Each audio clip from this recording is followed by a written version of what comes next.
Thank you for tuning in to this edition of Mastering the Math of Business with Lauren Young. Today we're going to take a look at my favorite formula.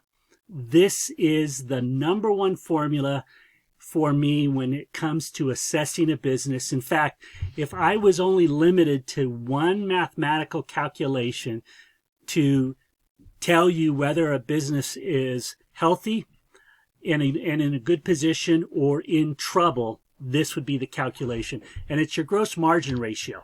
This is a profitability ratio that measures how well a business is able to convert sales into the first level of profit, which is referred to as gross profit. The importance of this ratio for me is seen in that the higher the gross margin, i.e. the higher the percent of sales that gross profit represents, the more healthy a business is and the more opportunity it has to generate wealth for its owners. It's businesses that have a continuously eroding gross margin ratio and deteriorating gross profits. Those are always the businesses that are on the cusp of real serious problems. And that's because this ratio is the ultimate measure of how effective is management at generating a sale at a price point that will allow them to convert that sale into profits. So with that, just appreciate this one last visual. The P&L statement, it's the top part of this. It's what comes out of net sales. It's these cost of goods sold that make up your gross profit. Better manage these costs in relation to sales, and you will have a healthy gross profit. So let's look at a scenario. This scenario is a business that is pretty basic. It's got $10 million in sales, of which 65% of those sales goes to cover its direct costs. 35% is left over as gross profit. Everything's good. So that means that 10 million in sales gets converted to 3.5 million in gross profit.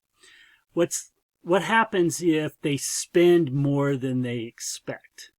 In other words, instead of spending 65% of sales, they spend 75% of sales. That would impact the business by $1 million. Real simple math. So let's look at what's involved in seeing this impact. First of all, you've got to know any combination of this. When I say combination, I mean your plan numbers, previous year numbers, your 2-year, 3-year, 4-year average, whatever you want to assess. All you need to know is what the net sales number is, what the direct cost numbers are. You put those two together, i.e. you take your sales less your direct costs, representing your cost of goods sold, and that gives you your gross profit. So with that, let's look at the two levers. There are only two levers that can impact gross margin. One is pricing. It's changes in pricing. And the other lever is changing in costs, direct costs. So if your price increases, your gross profit increases unless your cost of goods increases faster than your pricing. I see that happen a lot. The other thing is your gross profit improves if your price stays the same, but you're able to lower your costs. That lowering of your costs gives you an increase in gross profit. And in the perfect scenario, you increase price and you decrease costs. And that's really where things start to become magical. So with this, let's look at this scenario. Do you see either one, when you put them in isolation, has the exact same impact? A 10% decrease in price is going to change gross profit from 35 to 25%. A 10% increase in COGS, i.e. the cost of goods sold, is going to have the exact same effect.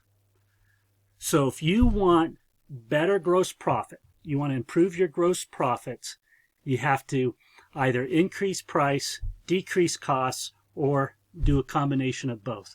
And this is what a combination of both looks like. So let's say that you do go down 10% in pricing, which means you're generating fewer sales, and your costs go up 10%, instead of earning a 35% gross profit, you're now at a 17% gross profit, and you just wiped out 1.5 million in, you wiped out 2 million in gross profit contribution, and now you're sitting on 1.5 million. Now let's reverse it. Let's say we were able to get 10% improvement in pricing, and we're able to reduce our costs by 10%. Now that's home run territory. It's kind of all planets have aligned for that type of scenario. But do you see what happens? See the multiplier effect that comes in? You go from a 35% gross profit to a 50% gross profit by getting this type of combination. In other words, instead of earning 3.5 million, you're now earning 5.5 million. Something that's probably more reasonable is something like this. It's like 3% here and a minus 2% there. Even then, you go from making 3.5 million to now making 4 million. You get the point. Gross profit matters, and it can be changed by knowing what you can sell your products for and what you can do to lower the costs in selling those products.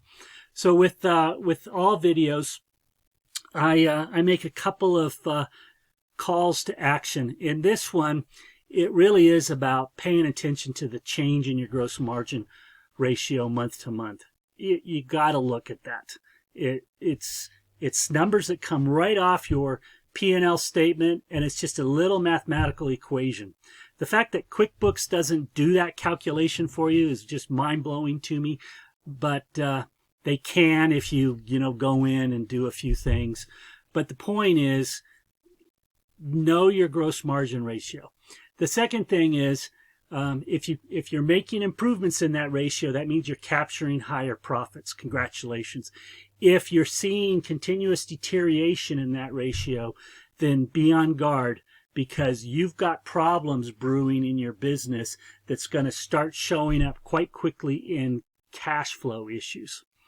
That's because your cash inflows are a direct reflection of your net sales and your gross profit.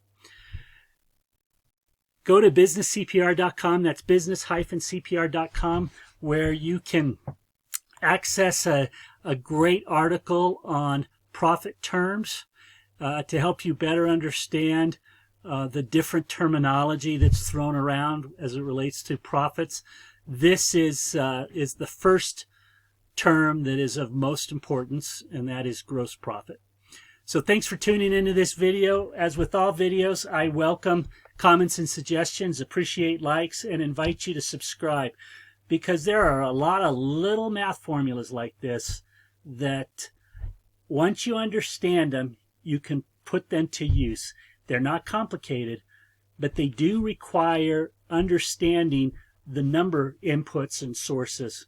And that's what I'm all about, trying to simplify things so that you can reduce the stress and improve the quality of your life.